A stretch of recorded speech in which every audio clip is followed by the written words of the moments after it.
तर बघा काय बातमी. टी अपात्र शिक्षकांवर होणार कारवाई. आमदार बंब यांनी मागवली राज्यभरातील माहिती. राज्यातील प्राथमिक व माध्यमिक शाळांमध्ये कार्यरत असलेल्या टी परीक्षा न दिलेल्या शिक्षकांची तातडीने माहिती देण्याचे आदेश दिला आहे. राज्यातील प्राथमिक व माध्यमिक शाळेमध्ये कार्यरत असलेल्या टी परीक्षा न दिलेल्या शिक्षकांना तातडीने माहिती देण्याचे आदेश दिला आहे. भाजपचे आमदार प्रशांत बंब यांनी सर्व शिक्षण अधिकाऱ्यांना पत्र लिहून संबंधित शिक्षकांची यादी मागवली आहे.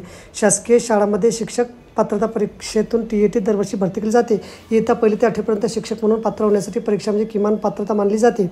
राज्यात 13 फेब्रुवारी 2013 नंतर नियुक्त झालेल्या शिक्षकांसाठी टी परीक्षा उत्तीर्ण असणं बंधनकारक करण्यात आलं आहे. शासनाने 24 ऑगस्ट 2018 रोजी काढलेल्या निर्णयानुसार या कालावधीत नियुक्त झालेल्या शिक्षकांना 30 मार्च 2019 पर्यंत टी उत्तीर्ण करणं आवश्यक होतं.